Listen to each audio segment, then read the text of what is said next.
جو سب سے امپورٹنٹ چیز ہے وہ یہ ہے کہ مہنگائی کو کا روک تھام کریں.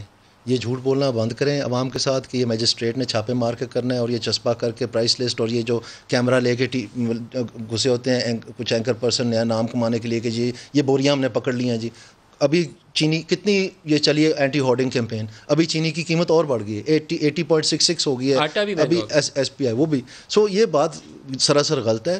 ہاں یہ ضرور کر سکتے ہیں کہ اپنا بجٹ ایسا بنائے. کورونا میں لوگوں کی سب سے بڑی مدد ہوگی کہ آپ انفلیشن فری بجٹ بنائیں. آپ یہ جو ٹارگٹ جو لکھا ہوا ہے 8.5 اس کو کم از کم 2 کر دیں تو لوگوں کا بہت فائدہ ہو جائے گا. جب یہ کرنے کو جائیں گے پھر ان کو یہاں ہوگا کہ ایکچولی کون کس سے فائدہ اٹھا رہا ہے اور کون چیخ رہا ہے. عوام تو نہیں چیخے گی پھر. بالکل اسٹریٹجی یہ ہے کہ ہم نے پاکستان کی عوام کے لیے ایک ایسا بجٹ دیا جس کے اندر نئے ٹیکسز ہم نے نہیں لگائے. 70,000 ملین ہم نے کرونا کے لیے رکھے ہیں.